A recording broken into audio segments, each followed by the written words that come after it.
All right, next up we have the M3 review covering Newton's laws.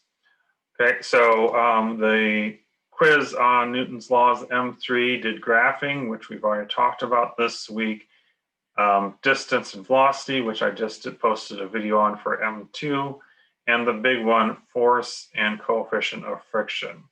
Okay, so let's do an example based on force and coefficient of friction. So here's a pumpkin, it's being pulled up an incline, and there's a coefficient of friction between the surface and the pumpkin. Okay, we want to draw all forces in a force diagram. Don't draw the components on the same diagram, and then calculate the acceleration on the pumpkin. Okay, it should say pumpkin instead of block.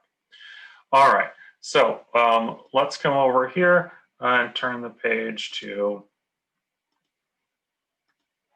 our diagram. Okay, so what you'll notice is, it's blurry, that's what I notice. There we go. All right, so what you'll notice is that we have our force normal, or force of gravity, or tension. We don't know which way the force of friction is going to go. Is the gravitational force going to pull, or is the string going to pull? Which one's going to pull more? Because friction is always going to oppose motion. Okay, so here I have my force diagram, no components. Here I show my component forces. Okay, so remember we have a 70 degrees and 20 degrees. You can do a sine of 20 or cosine of 70. It's going to give you the same force for the x, and vice versa for the forces in the y. Okay, so now we know all these forces, the components of my force of gravity. Okay, so from there we can keep going. All right, so let's take a look at these forces. So let's walk through what we have. So I want to do the sum of the forces in the y, and that's the easy one because it should not be going through the block. If you ever had a really hard problem, the block would be going one way and the ball would be going another way. Don't have any of those. Okay, so it is not doing anything in this y component vector. Okay, so that means these two magnitudes are going to be equal and opposite.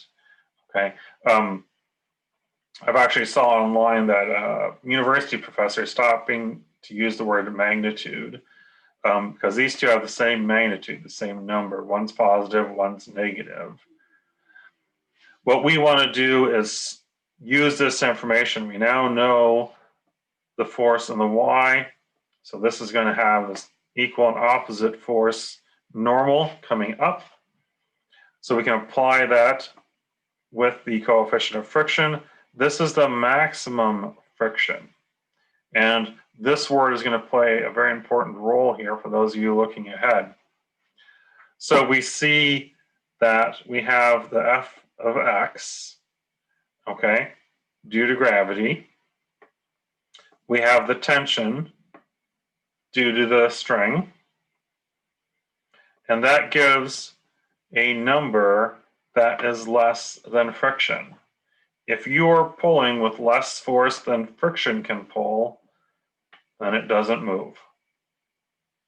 If this number was larger than this, then we would see what the remainder was and we'd use this equation.